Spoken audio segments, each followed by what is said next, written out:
The last touch of the familiar world you'll ever feel. You are 17, a coastal girl from Ireland, and behind you the village burns. Your mother's voice is lost in the smoke. The men surrounding you speak in a harsh, alien tongue, their laughter guttural like the growl of wolves. Rough rope cuts your wrists as you stumble across the rocks. In that moment, everything you have ever known is gone. You are no longer a daughter, no longer a person, but a possession. Your journey into the Viking world has begun, and what awaits you is a fate so horrifying that death would have been mercy. This is not the story they tell in the movies. This is the truth they buried beneath the sagas. We remember the Viking Age, from the late 700s to the mid-1000s, as an era of fearless explorers and master shipbuilders, of sagas and longships, of adventure and discovery. Museums display their intricate jewelry. Historians praise their navigation skills. Hollywood turns them into romantic anti-heroes with braided beards and noble codes. Children dress as Vikings for Halloween. Video games let us raid and conquer as Norse warriors. The imagery is everywhere, sanitized and glorified. But beneath the myth of freedom and glory lies a darker, far more disturbing truth that has been deliberately erased from popular memory. Every video here is more than just content. It's crafted with love, talent, and the drive to create something meaningful. Subscribe this channel only if you're ready to see what they swore you'd never know. They erased this from history. We're putting it back. Subscribe before it disappears again. And press the bell icon also to get latest video at your door. For centuries, the Norse world was powered by human trafficking, an organized, profitable system of enslavement that reached from the British Isles to the rivers of Russia and deep into the Islamic caliphates. This was not the chaos of war. It was business, a calculated network of raiders, traders, and kings who made human beings their most valuable export. The scale was staggering, the profits were immense, and the victims were counted not in hundreds, but in tens of thousands, perhaps hundreds of thousands, across 3 centuries of systematic abduction and exploitation. Popular culture shows Viking raids as wild bursts of violence, spontaneous acts of barbarian fury driven by bloodlust and the love of battle. But in reality, they were deliberate and methodical, planned with the precision of modern military operations and the cold calculation of corporate ventures. Each expedition was a calculated investment, requiring significant capital and careful planning. Wealthy chieftains and their partners pooled money to build longships, funding timber, iron, tar, sails, and supplies. They hired crews, often recruiting seasonal raiders who would return to farming after the expedition. They studied coastlines, gathered intelligence about wealthy targets, and waited for favorable weather and political conditions. And they expected returns, substantial returns, that would justify the enormous investment. Like any business venture, success was measured in profit margins and return on investment. And the most reliable profit came not from silver or grain, but from people. Human cargo didn't spoil during long journeys. It could walk itself to market, reducing transportation costs. It reproduced, creating generational wealth that could be passed down through families. And demand was insatiable across 3 continents, from Christian Europe to the Islamic caliphates to the Slavic territories of Eastern Europe. The entire operation was structured like a modern corporation, with investors providing capital, warriors serving as acquisition specialists, ship captains as logistics managers, and slave traders as distribution networks, each taking their cut of the human merchandise. The Viking ships themselves were perfect instruments for this dark trade. Long, light, and shallow enough to sail up narrow rivers, they could penetrate deep into territories that seemed safe from coastal threats. No coastal town, no inland monastery, no sleeping village was beyond their reach.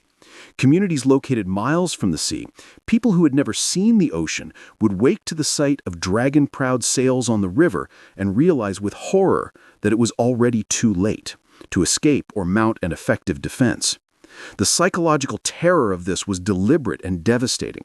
Villages that believed themselves protected by distance suddenly understood that nowhere was safe, that the very rivers that brought them trade and sustenance could also bring death and enslavement. They attacked at dawn when people were still waking, when defenses were minimal and confusion was maximum. They targeted unguarded monasteries where monks had taken vows of peace and possessed no weapons. They hit villages during harvest season when men were scattered in fields and couldn't organize quickly. They struck religious centers like Iona, where 68 monks were slaughtered in 806, a massacre that sent shockwaves across Christendom. But slaughter was expensive and wasteful. Dead bodies produced no profit. The real value was in those who survived, particularly women and children who could be transported and sold. The Irish annals recorded again and again the same grim refrain: a great host of women carried into captivity. Year after year, decade after decade, century after century, the pattern repeated. Raiding wasn't just about terror or religious hatred or cultural conflict. It was logistics, supply chain management, and market economics. And women were the most valuable cargo of all. They could perform labor, bear children, and serve as status symbols for their owners. A healthy young woman could fetch the equivalent of several years of a farmer's income in the slave markets. Young girls, some as young as 10 or 12, commanded premium prices. Pregnant women were valued for their proven fertility. Once captured, identity dissolved like smoke in wind. A name that had been spoken with love by mothers and fathers was erased, replaced by a new word that meant less than human: thrall. In Old Norse, the word thrall meant slave, but it carried connotations that went deeper than mere servitude. Legally, a thrall was property, not a person. She had no voice in court, no right to testify, no ability to own anything, including her own body or her own children. She had no protection from abuse, no recourse against violence, no hope of justice. Her body was wealth, like cattle or land, something to be bought, sold, traded, and used as the owner saw fit. The language itself reflected this dehumanization. Thralls were classified in the neuter gender in Old Norse, neither male nor female, simply it. Not she who works, but it that works. Not her child, but its offspring. If she was killed, the law did not call it murder. It called it damage to property, a financial loss to be compensated with silver, not a crime against a human soul. The legal codes were explicit and chilling in their precision. The value of a thrall was calculated based on age, health, skills, and appearance. Compensation was paid to the owner, never to the victim's family, because thralls had no legal family. From the burning village, captives were forced toward the sea, stumbling over bodies of neighbors and relatives, leaving behind everything they had ever known. They were packed into open boats alongside loot and warriors, crammed together with no shelter, little food, and endless cold. Salt water soaked their clothes. Disease spread rapidly in the confined, filthy conditions.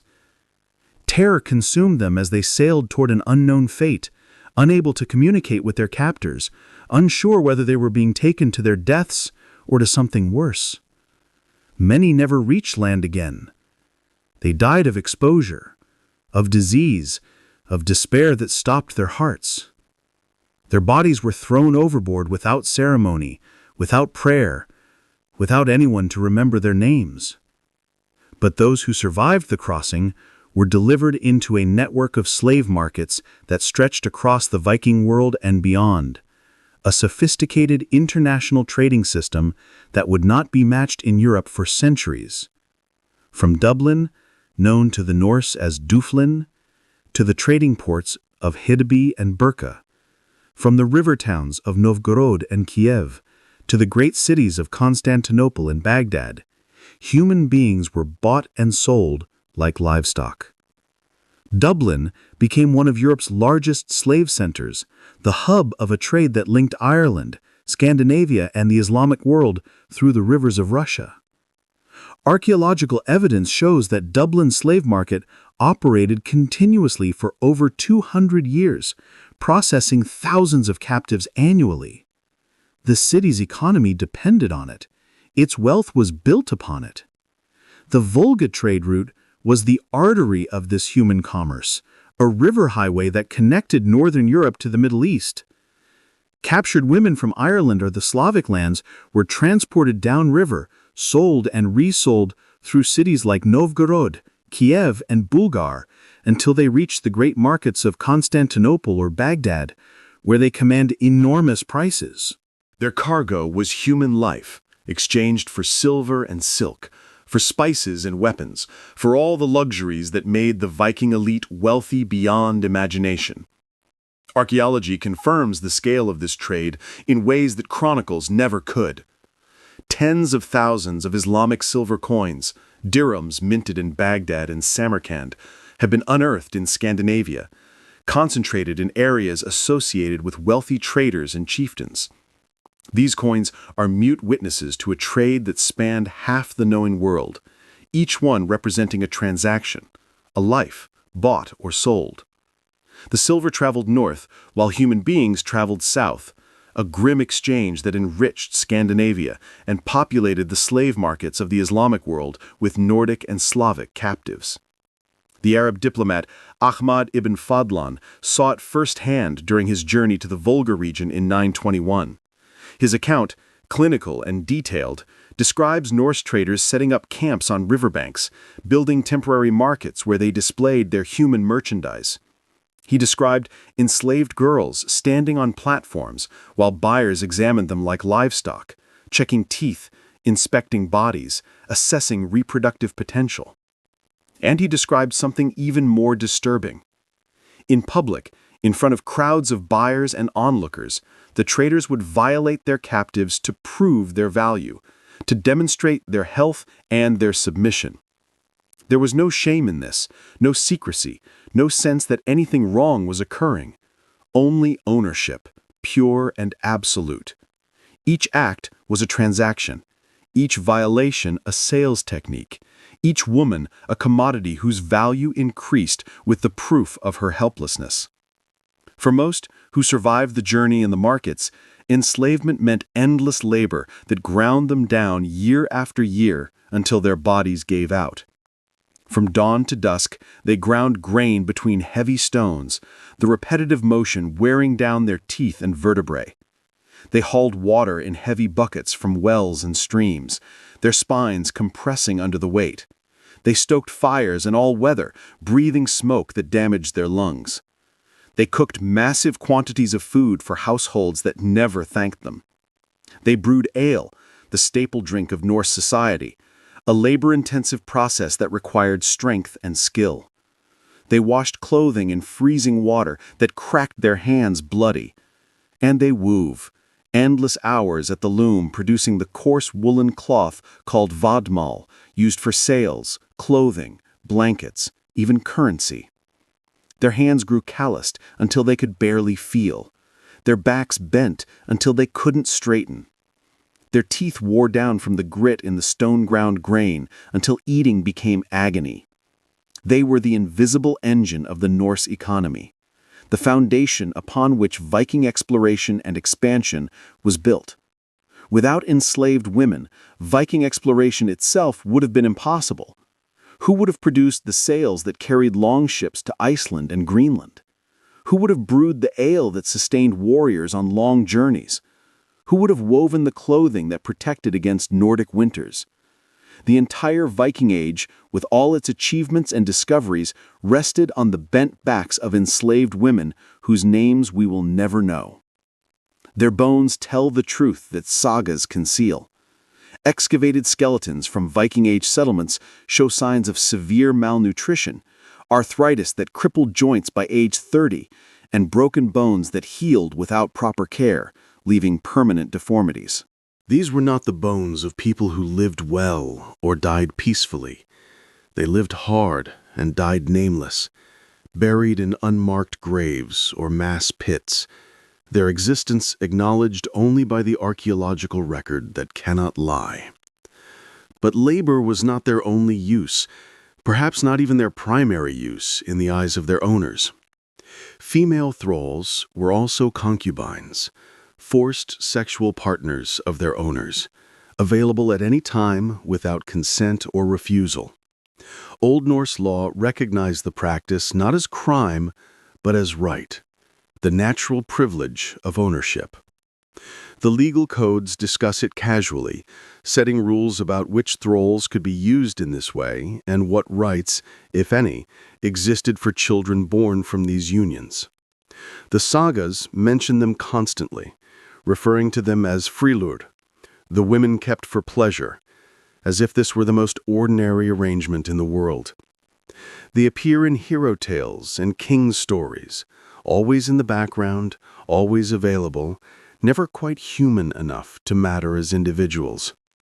The story of Melkorka, an Irish princess turned concubine, captures this cruel duality with painful clarity. According to the Laxdæla saga, she was captured as a young woman, sold into slavery, and became the concubine of a wealthy Icelandic settler named Hoskuld. She bore him a son, Olaf, who would become an important chieftain.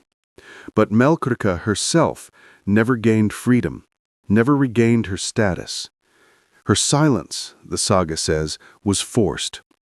Some versions claim her tongue was cut out to prevent her from revealing her noble origins, to keep her manageable and quiet. Whether literal or metaphorical, the mutilation represents her complete powerlessness. She could produce an heir for her owner, but she could never speak her own story. Children born to enslaved mothers inherited their bondage, unless the father chose to free them. And few did. Why would they? Free children had rights and claims. Enslaved children were additional property, additional wealth. A thrall woman who bore children was even more valuable because she produced more slaves without additional investment. Her body became a factory for generating wealth that would serve the family for generations.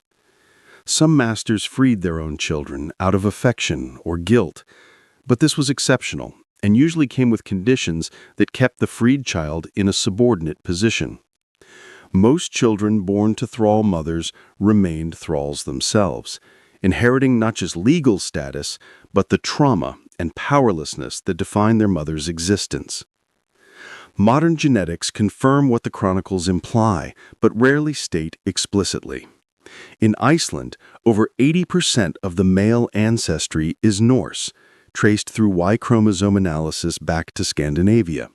But more than 60% of the female lineage is Gaelic, traced through mitochondrial DNA back to Ireland and Scotland. The math is inescapable and damning.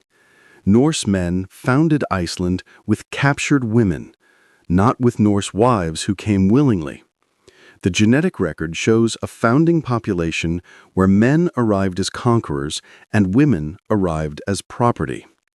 The DNA of those women still lives on today in hundreds of thousands of their descendants, a silent genetic memorial to a conquest built on slavery and sexual violence.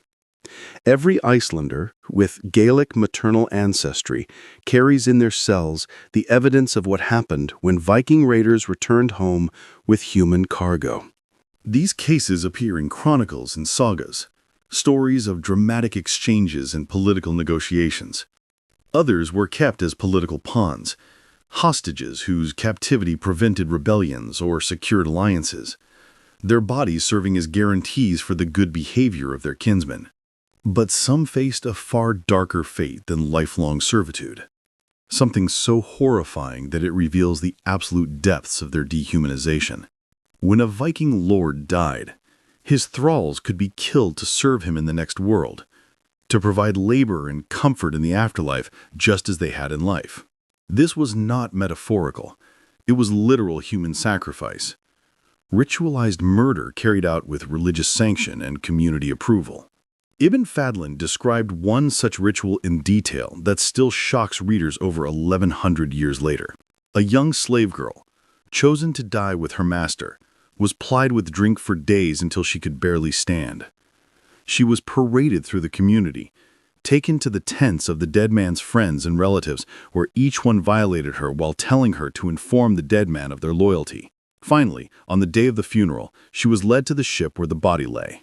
She was strangled and stabbed simultaneously by an old woman called the Angel of Death, while drums pounded to drown her screams. Her body was then burned beside her owner on a flaming ship, sent to the afterlife as his property for eternity.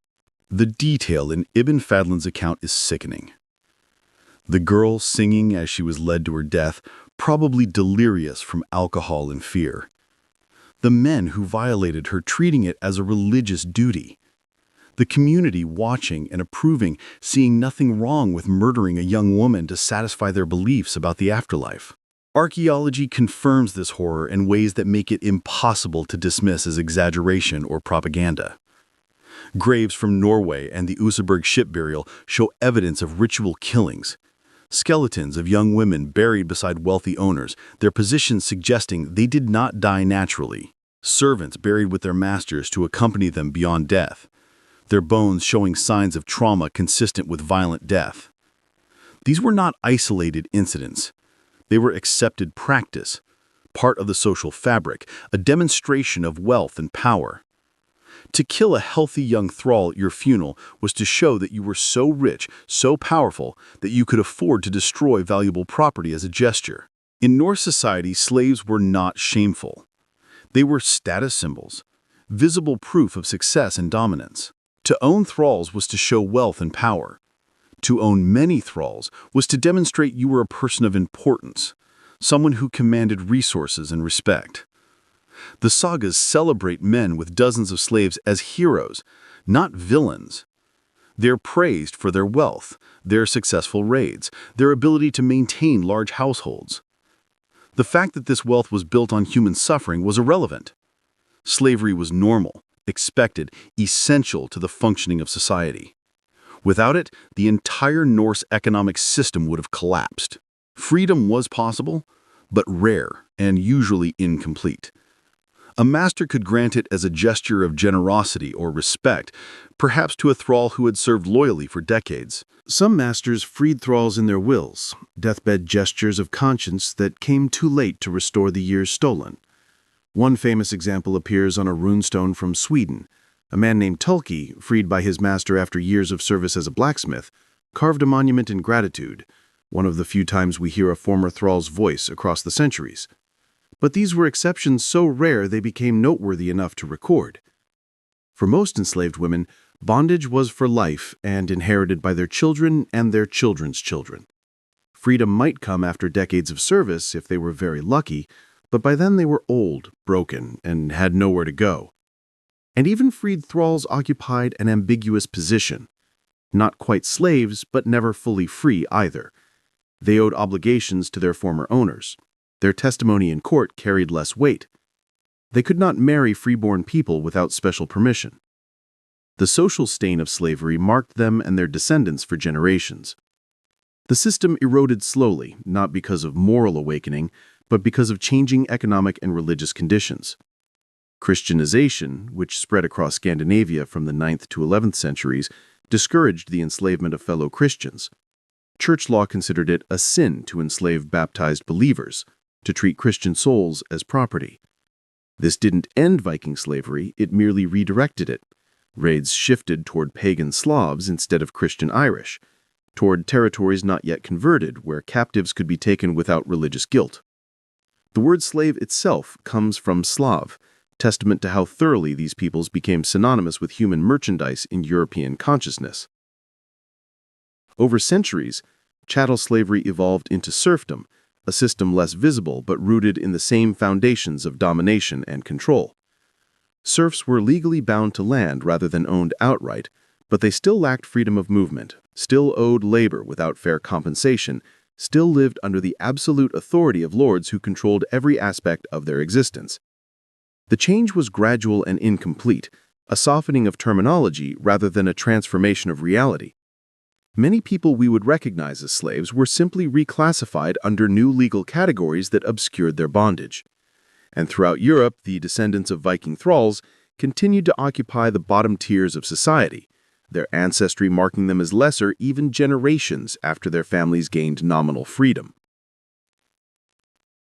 The Viking world was a marvel of craftsmanship and courage, of navigation and exploration, of poetic achievement and legal innovation. These accomplishments are real and deserve recognition, but they exist alongside cruelty, built upon a foundation of systematic exploitation. Its silver came from selling human beings. Its sagas were composed in halls built by slave labor. Its voyages across oceans to Iceland, Greenland, and even North America were provisioned by enslaved women who wove the sails and brewed the ale and bore the children who populated new territories. For every warrior who set sail for glory, there was a woman bound below deck, unseen and unnamed, whose suffering made that glory possible. To tell their story is not to destroy the myth of the Vikings, but to complete it, to show that even the brightest chapters of history cast the longest shadows. We cannot understand the Viking Age without understanding its dependence on slavery. We cannot celebrate its achievements without acknowledging who paid the price for them. And we cannot learn from history if we only tell the parts that make us comfortable. The archaeological evidence is overwhelming. Excavations of Viking settlements show quarters where thralls lived, cramped spaces near workshops and livestock pens. They show mass graves where enslaved people were buried without ceremony or grave goods, their bodies discarded like refuse. They show tools and spaces designed for the production of goods by slave labor. The spindles and looms and grinding stones that occupied endless hours of forced work. They show the physical remains of people whose bones carry the evidence of malnutrition, overwork, and violence. The documentary evidence is equally clear once you learn to read what the sagas and chronicles actually say beneath their heroic gloss. References to thralls appear constantly, usually in passing as background details. Slave markets are mentioned as ordinary features of towns. Raids that captured hundreds of people are described as successful ventures. Legal codes discuss the buying, selling, and use of human property with the same casualness as regulations about livestock. Even the mythology reflects it. The creation myth of Norse cosmology describes the god Heimdall creating the first humans in 3 classes, including thralls, whose creation is described in deliberately demeaning terms, dark-skinned and ugly, marked from birth for servitude. The written sources from outside Scandinavia are even more explicit. Byzantine chronicles describe encountering Norse traders whose primary commodity was human beings. Islamic sources mention it repeatedly, sometimes with fascination, sometimes with horror, but always as an established fact. Western European monastic chronicles, written by survivors and witnesses, describe raid after raid where the primary goal was capturing people for sale. The patterns are too consistent, too widespread, too well documented to dismiss as exaggeration or propaganda. Yet somehow, this fundamental aspect of Viking society has been systematically minimized in popular culture.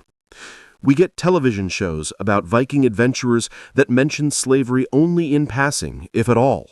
We get movies about Viking warriors that focus entirely on battles and brotherhood. We get museum exhibitions that display beautiful artifacts without adequately explaining that much of that beauty was produced by forced labor.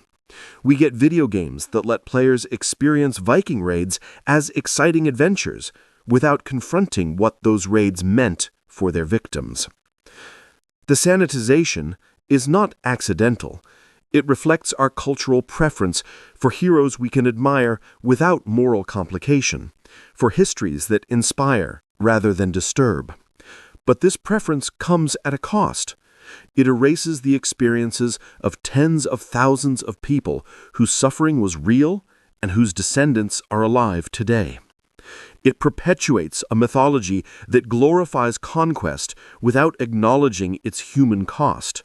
And it prevents us from learning the real lessons of history, which are often uncomfortable and always complex.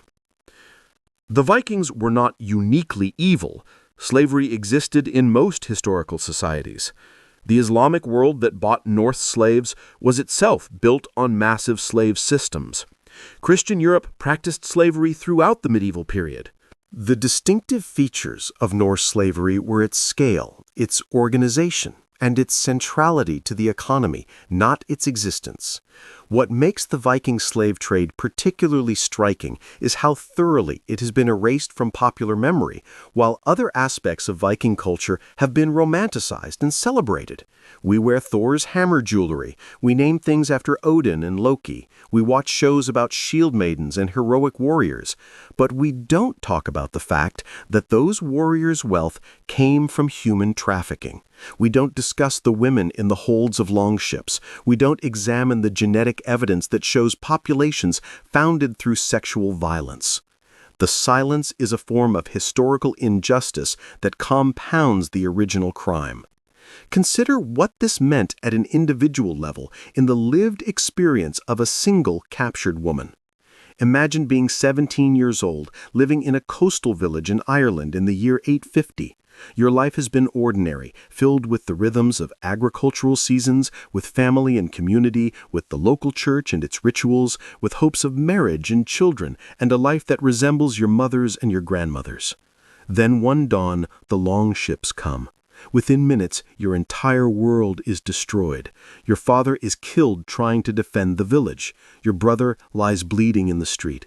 Your mother's screams cut off suddenly, and you don't know whether she's dead or taken. Rough hands grab you, rope cuts your wrists. You're dragged, stumbling over cobblestones and bodies toward the beach. Around you, the village burns, smoke carrying away everything familiar. You're thrown into a boat with dozens of other captives, most of them women and children.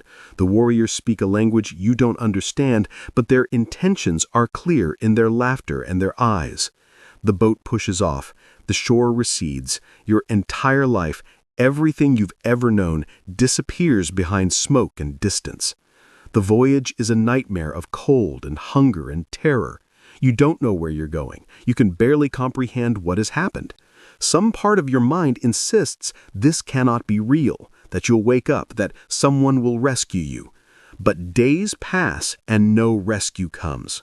The boat finally lands in a town unlike anything you've seen, larger and stranger. You're herded with the other captives into a fenced area. People come to look at you, examining you like livestock, checking your teeth and your body. You don't understand their words, but their intentions are obvious. An older man argues over price with one of the warriors who captured you. Silver changes hands. Your rope is transferred to a new owner. He leads you away to a farmstead where you're put to work immediately. The language barrier is absolute. You cannot ask questions, cannot plead, cannot explain that you're a person with a name and a family. You're simply pointed at tasks and expected to perform them. When you're too slow or confused, you're hit. When you cry, you're ignored. At night, the owner uses your body as his property, and there's nothing you can do, no one to appeal to, nowhere to run in this foreign land where you don't speak the language or know the way home. Days become weeks, become months, become years. Your hands grow hard with labor. Your back bends with carrying heavy loads. You bear children who are born into slavery like you. You watch them grow up knowing nothing but servitude, unable to even tell them about the home you came from because the memories fade and hurt too much to revisit. You grow old before your time, body worn out by endless work and repeated pregnancies, and eventually you die and are buried in an unmarked grave, your name forgotten, your existence reduced to a footnote in someone else's prosperity. This was not rare. This was the experience of thousands of women, possibly tens of thousands, across 3 centuries. Each one had a story as detailed and real as yours. Each one had a family who mourned them. Each one had dreams that were destroyed. And each one has been erased from history, reduced to statistics and passing references if mentioned at all. The genetic evidence from Iceland provides a kind of memorial, though not one those women would have chosen. When scientists analyze Icelandic DNA, they're reading a record written in genes instead of words, but the message is clear. The male settlers of Iceland brought wives in chains, not partners who chose to come. They established a society where one group of people owned another group, absolutely. And the descendants of both groups live there today, carrying in their bodies the evidence of what happened, whether they acknowledge it or not. There's something particularly haunting about this genetic legacy. Those enslaved women have no names recorded in sagas, no monuments carved in their memory. But their DNA persists, passed down through maternal lines for over 40 generations, carried by hundreds of thousands of people who probably don't know their ancestry includes a woman dragged aboard a longship against her will. In a strange way, they achieved a kind of immortality, though not the kind anyone would choose. Their genes outlasted the kingdoms and empires that enslaved them. Their biological legacy exceeded that of the men who claimed to own them. But this is cold comfort. They deserved better than genetic persistence. They deserved freedom and justice and lives lived on their own terms. Why does this matter now, over 1,000 years later? Because the way we remember history shapes how we understand the present and imagine the future. When we romanticize the Vikings, when we turn them into uncomplicated heroes, we're not just misunderstanding the past. We're absorbing and perpetuating a worldview where conquest and domination are glorious, where the suffering of the conquered is irrelevant, where might makes right, and the victors deserve their spoils. This worldview didn't die with the Viking Age. It persists in how we think about power and weakness, about who matters and who doesn't, about whose stories get told and whose get erased.